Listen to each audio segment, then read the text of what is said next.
हे दोस्तों मित्रों, तुम्हें कोई भी कष्ट नहीं होगा, ना मृत्यु का, ना रोग का, ना अपमान का, ना कोई भय छू सकेगा। कौन सा ऐसा जादू है भाई? बोले समस्त भयम भयानाप हारिणी स्थिति। समस्त भय का अपहरण करने वाली एक स्थिति जागृत होती है। कैसे जागृत होती है? अनंत महिमाशाली भगवान के नाम का जो स्मरण करता रहता है। हम अपनी कल्पना से भयभीत होते, कहीं कोई भय नहीं है। जहां भय लगा है वहां हमने देखा हमारी कल्पना हमको भयभीत करती है। नाम जब चल रहा है तो तुम्हें भय कोई परास्त नहीं कर। भयम भयानाम हारिणी, समस्त भयों का अपहरण करने के लिए नाम विराजमान है। चौथी स्टेज में कैंसर, अब कभी भी शरीर छूट सकता है। और पूरा तिलक लगाए मुस्कुराते हुए बात कर रहे थे। बोले बस बल है राधा नाम का। अभी कुछ दिनों से जुड़े थे, यही एकांतिक में उनका पड़ा भी है। हे भयम भयानाप हारिणी स्थिते, समस्त भयों का अपहरण हो जाएगा। विश्वास करो, तुम कितने दिन पैसा कमा लोगे, कितने दिन भोग लोगे, कितने दिन परिवार को संभाल लोगे। हरि गुरु का अंतर से भाव तुम्हारे नहीं जुड़ पा रहा है तो क्या तुम अविनाशी हो? अगर आज मर गए तो तुम्हारी पत्नी, तुम्हारे पुत्र, तुम्हारा परिवार कौन चलाएगा? विश्वंभर भगवान। तो आज विश्वास क्यों नहीं करता भगवान पर? अपने पर क्यों ले रहा है कि अगर नहीं हुआ तो मैं बर्बाद हो गया हूं? बर्बाद तू तो है ही। आबाद कब तू हुआ था? आबाद तो उस क्षण होता है जब उस ईश्वर का आश्रय ले लेता है और पूरा भरोसा ईश्वर पे छोड़ देता है, उसे कहते हैं आबाद होना। अहंकारी कभी, अपने को कर्ता मानने वाला कभी आबाद नहीं होता। यही समय तो होता है उत्तर देने का, मैं आपका। सर्वस्व नष्ट हो जाए तो भी स्वामी मैं आपका। आपकी आज्ञा के अनुसार आपके विरुद्ध कभी नहीं चल सकता, चाहे प्राण चले। भगवत प्राप्ति ऐसे होती है। नौकाएं कभी डूबती नहीं, लड़खड़ाती नहीं, छेद होती नहीं। नाविक ने आज तक किसी को डूबने नहीं दिया, पार कर दिया है। चुपचाप बैठा रहे, दौड़ क्यों मचा रहा है इधर से उधर, पूरा बैलेंस बिगाड़ने की कोशिश कर रहा है। एक आदमी ट्रेन में दौड़ रहा था, डिब्बे में एक साधु थे। भाई मैं देख रहा हूं तू दौड़ रहा है, क्यों दौड़ रहा है? बोले हमको बहुत जल्दी पहुंचना है अमुक स्टेशन है। पागल, ट्रेन चल रही, तू बैठ जा, तू बैठ जा, ट्रेन चल रही। ऐसे ही तू सच्ची मान, अध्यात्म की कोई दौड़ भाग नहीं होती। अध्यात्म कोई किलोमीटरों वाली यात्रा नहीं कि बहुत भागना पसीना चुहाना है। समझ समझ, विवेक का मार्ग, विवेक का। आराम से बैठ जा। काहू के बल भजन को, काहू के आचार, व्यास भरोसे, कुंवर के सोवत पाव पसार। अंतिम समय सूरदास जी का पद, भरोसो दृढ़ इन चरणन केरो। ये है पूरी जीवन की साधना। नाते नेह राम के मनियत, जाके प्रिय राम बैदे ही, तजिए ताह कोटि बैरिसम जद्य परम सने ही। पुलापा नहीं चलता यहां, ठोस चलेगा, ठोस घनीभूत भक्ति। और वो होती भक्तों के चरणों से, हरिभक्तों के चरणों से। जरा भी आप प्रश्नवाचक चिन्ह आपके सामने लग गया तो शरणागति में कलंक लग जाएगा। नहीं, भगवत प्राप्ति का माइक से ठेका लेते हैं। शरणागति, भगवत प्राप्ति बिल्कुल सहज सरल। सब कुछ उनका था, उनका है, उनका ही रहेगा। तुमने जो अपना मान लिया है बस वही समर्पित कराने के लिए रोज सत्संग हो रहा, उसी को समझ लो। भगवान ही तुम्हारे पुत्र परिवार के रूप में हैं। वही ऐसा प्रश्न खड़ा करेंगे कि तुम भगवान को देखते हो या पुत्र को देखते हो। हमें श्री भगवान की तरफ देखना है तो वो भी हो जाएगा, सब मंगल ही मंगल हो जाए। और अगर पक्ष ले लिया संसार का तो गए, नंबर से आप नीचे उतर जाएंगे। इसीलिए कह रहे, अगर भय मुक्त होना, सबसे बड़ा भय मृत्यु का है जो बच नहीं सकते, वो आने वाला है। तो बोले जब साधु भी मरता है, गृहस्थ भी मरता है, तो भी भजन से क्या है? साधु मरता नहीं। सांप जैसे अपनी केचुल छोड़ता है, ऐसे साधु अपने शरीर को छोड़ता है और भगवत धाम जाता है। मरता है विषयी पुरुष, जन्मत मरत दुषा दुख होई।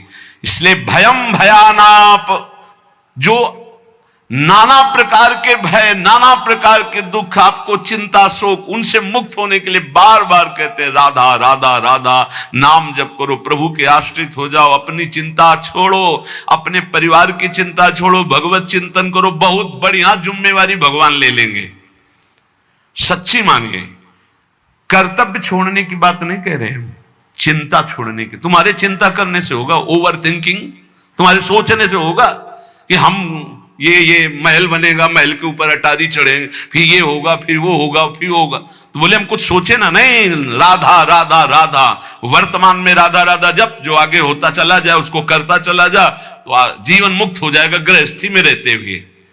सोच हमको नहीं, सोच हमारे प्रभु देंगे, आगे क्या करना है वो करेंगे, हम संकल्प विकल्प करके फंस जाएंगे।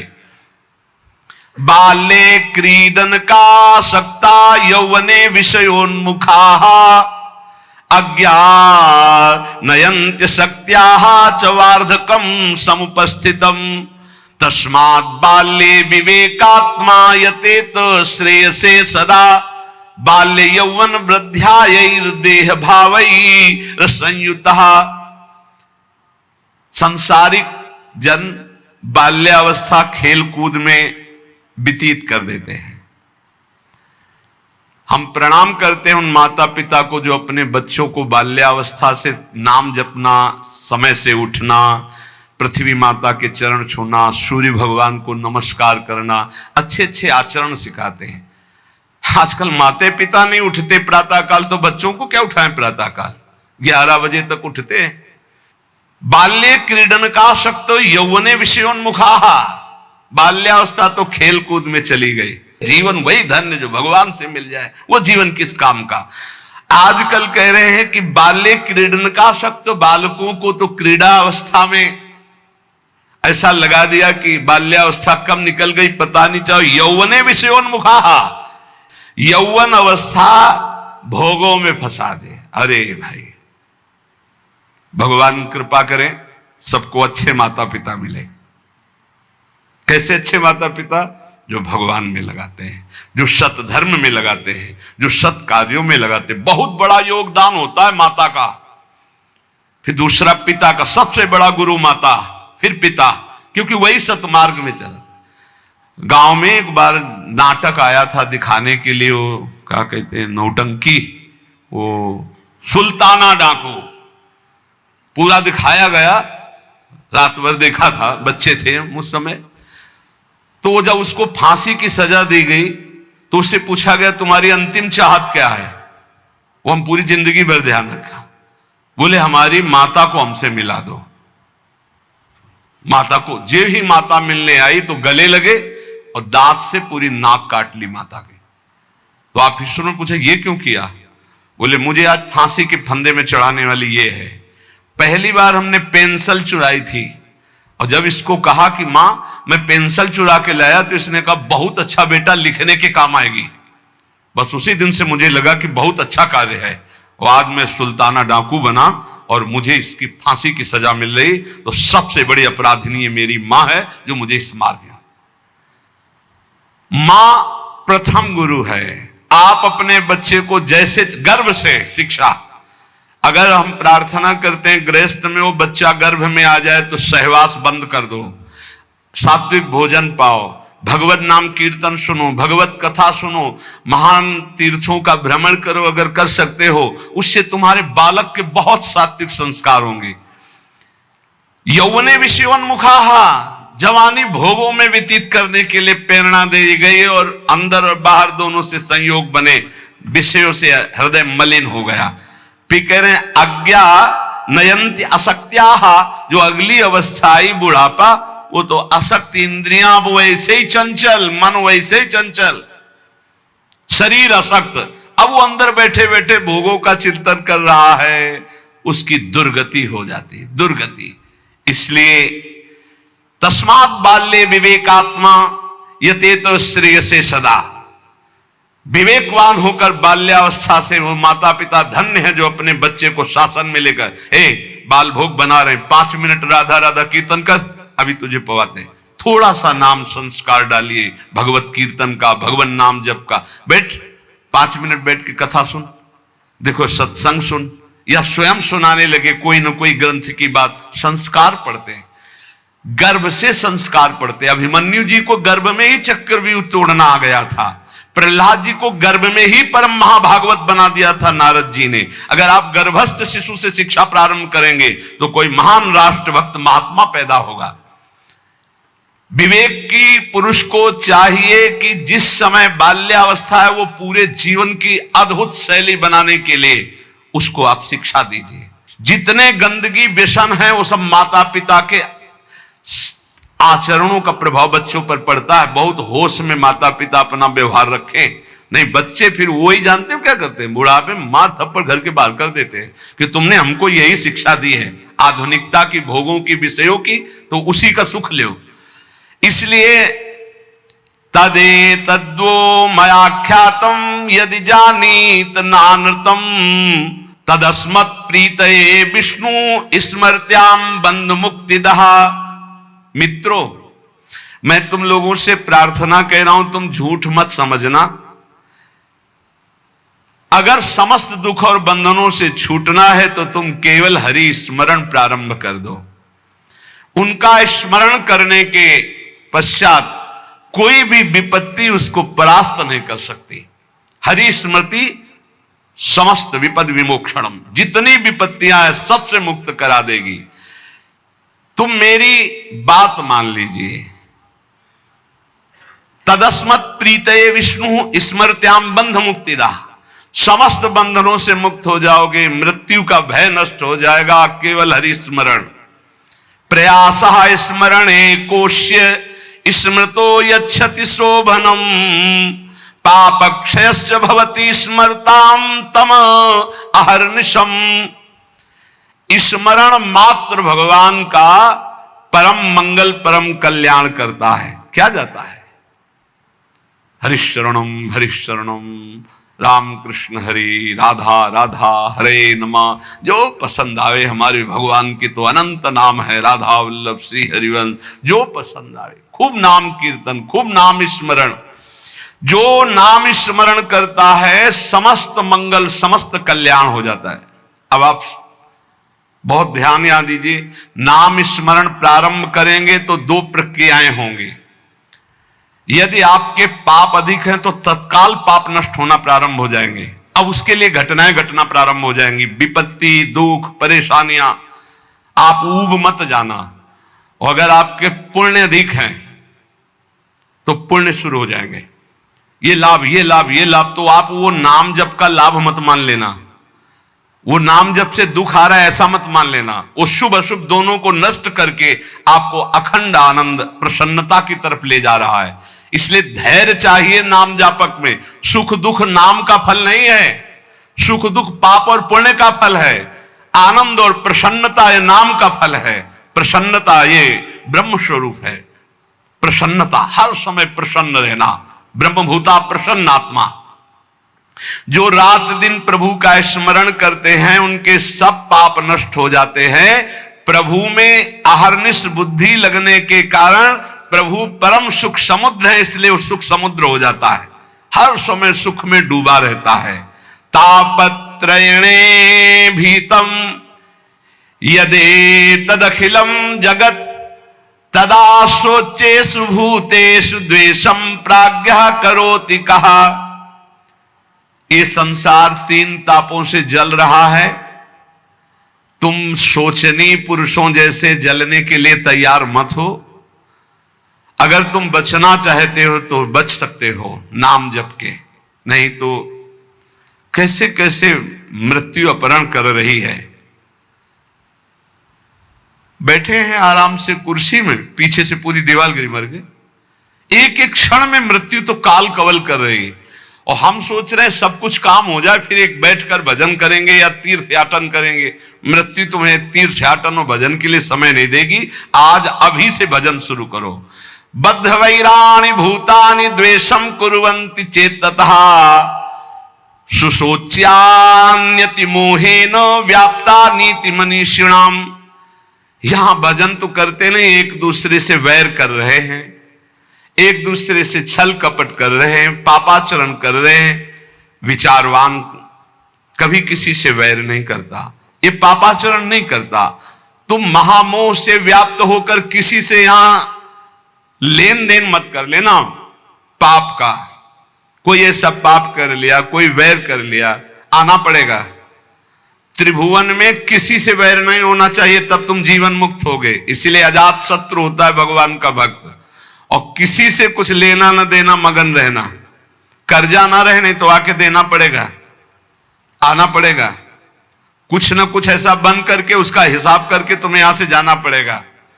बोले जैसे हमारा जवान लड़का था, बहुत मेहनत करके, बहुत वो अपने में कम खर्चा करता था, सब हम ही को देता था क्योंकि कर्जा निपटाने आया था, और कर्जा निपटा चला गया। वो तुम्हारा लड़का थोड़ी था, वो अपना कर्जा देने आया था। और कर्जा लेने आया था, बोले बचपन से बीमार, कुछ दिनों के बाद वो पधार गया, तो अपने लेने आया था हिसाब किताब। बहुत होश में, जीवन मुक्त होने के लिए किसी से लेना नहीं, किसी का देना नहीं, किसी से वैर नहीं, किसी से मित्रता नहीं, सबसे भगवत भाव। मैं तुम सबसे आग्रह करता हूं, तुम इस असार संसार के विषयों में कभी संतुष्ट नहीं हो सकते, मेरी बात समझ लो। चाहे जितना भोग भोग लो, कभी ऐसा नहीं हो सकता हाँ अब आज के बाद मुझे नहीं चाहिए। ये ऐसे भूत के लड्डू हैं, खाओ तो परेशान, ना खाओ तो परेशान। जो नहीं भोग रहे हैं वो ललचा रहे हैं, और जो भोग रहे हैं वो पछता रहे हैं। बड़ा विचित्र माया का खेल है। और जो संसार में है वो पछता रहे हैं कि हम सोचा था इसमें सुख है, वो है नहीं। हमें लगता है कि सुख औरों में है, पूरा जीवन उनको पछताते चला जा रहा है, ये भोगा, ये भोगा, ये भोगा। और अगर सही भजन नहीं हुआ तो पूरा जीवन इस भेष में पछताते चला जाता है। इधर उधर ताक झांक, पूरा जीवन व्यर्थ चला जाता है। ये हम भ्रमण करते हुए जीवन में देखा कि अगर साधना नहीं है तो अवस्थागत इंद्रियां शांत नहीं होती। उपासक को चाहिए कि ये सोच ले कि विश्व के चाहे जितने भोग भोग लो, कभी संतुष्ट नहीं होने वाले। अच्युत भगवान की आराधना कर लो तो तृप्त हो जाओगे। फिर ऐसा हृदय की स्थिति हो जाएगी जैसे गोस्वामी तुलसीदास जी कहे, पायो परम विश्राम राम समान प्रभु नाही कहूं। हृदय शांत हो जाएगा। अब कछुनाथ न चाही मोरे, हृदय से आने लगेगा। सर्वशक्तिमान भगवान श्री हरि समस्त प्राणियों में विराजमान है। ऐसे भावना करके जिससे मिलो पहले भगवत भाव करो। काम क्रोध लोभ मोह मद मत्सर इन 6 शत्रुओं पर विजय प्राप्त कर लेता है, वही भगवान का दर्शन प्राप्त करता है। तब बड़ा आश्चर्य होता है जब एकांतिक में भगवत प्राप्त आते हैं और फिर कहते हैं मुझे भगवत साक्षात्कार हो गया, और फिर कहते हैं मन में बड़ी परेशानी है। घर के लोग हमको बहुत विरोध करते हैं कि कौन सी भगवत प्राप्ति किए हैं जो शास्त्र में कहीं नहीं है। आजकल ऐसे भगवत प्राप्त हो रहे हैं ज्यादा, शास्त्र में कहीं नहीं है। बचो, कहीं नहीं शास्त्र में, ऐसी कोई शास्त्र में प्रपंच नहीं है, कोई प्रपंच नहीं। शास्त्र केवल भव बंधन के मुक्त करने के लिए ये साधनाएं बता रहा है। ये छोटी मोटी सिद्धियां घास फूस की तरह है, घास फूस की तरह है। तुम इसको बहुत बड़ा समझते हो, तुम्हारा ये नाम है, तुम वहां से आ रहे हो, तुम ये बहुत बड़ी बात थोड़ी है। 2 4 6 महीने तुम्हें नियम से हम बता दें, वैसे रहो सात्विक आहार करके। अगर आपके अंदर ना आने लगे तो हमें बताना। जीवन में कभी मदिरा जबान में ना रखी हो, मांस कभी खाया ना हो, ये अंडा मांस मछली, केवल ये तुम्हारे जीवन 6 महीना में तुमको हम बता देंगे कि जिसके मन की बात चाहोगे उसके मन की जान लोगे। तुम खेल समझते हो? मंत्रों में इतनी सामर्थ्य, पर पवित्रता, पवित्रता, आप अपवित्र हो रहे हैं तो इसलिए कुछ समझ में नहीं आ रहा है। अपवित्रता पर्दा डालती चली जाती है।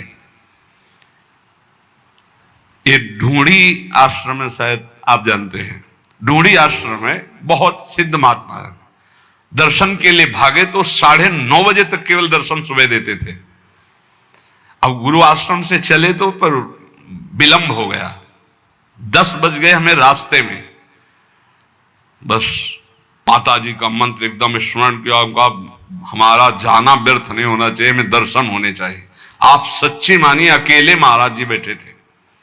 जो ही गए तो पहला शब्द था कि बोले आओ महात्मा इंतजार कर रहे हैं। हम कहा स्वामी जी बड़ी करुणा। बोले करुणा नहीं, तुम्हारी माता जी आकर के मुझे रोक लिया। हमारी माता जी? बोले हाँ हाँ, जगदम्बा जिनका तुम मंत्र पढ़ रहे थे। ऐसा मंत्रों में आप ये भवबंधन मुक्त करने, तापत्रेणाभिहतम यदे तदखिलम जगत। हम क्या समझते हो? ये समझते हो कि ये छोटी मोटी बात। अरे एक ही समय में कई जगह उपस्थित हो जाना, पर्वत को भी छेद दे देना, विविध प्रकार की सिद्धियां, एक भी सिद्धि स्वीकार कर ले तो भगवत प्राप्ति नहीं होगी। हमारे ब्रज में ऐसे ऐसे कि अखिल कोटि ब्रह्मांड नायक परात्पर पीछे घूमे, दो चार लोगों ने मिलकर थप्पड़िया दिया, पीट गए, रोटी मांगा, खाया, कोई जानता नहीं कि ये क्या है। और यहां जो कोई सिद्धाई दिखाने की कोशिश की तो सीमा के बाहर कर दिया गया है, सीमा के बाहर। यहां वो रहे जो प्रिया प्रीतम की सिद्धि में डूबे हुए हैं और कोई चमत्कार नहीं। सबसे बड़ा चमत्कार कि मन का परिवर्तन करके प्रिया प्रीतम में जिस वक्त दृष्टि गई तो श्यामा श्याम के प्रेम रंग में मतवाला कर दिया गया। भूलो मत, प्रिया प्रीतम की कृपा से ऐसे धाम में आए हो, ऐसे सत्संग को सुन रहे हो जिससे केवल भवबंधन मुक्त होता है। ये केवल भवबंधन की, ये तापत्रय विनाश आए। उन सच्चिदानंद प्रभु का यश है जो कानों में पहुंच जाएगा तो भगवत प्राप्ति निश्चित है।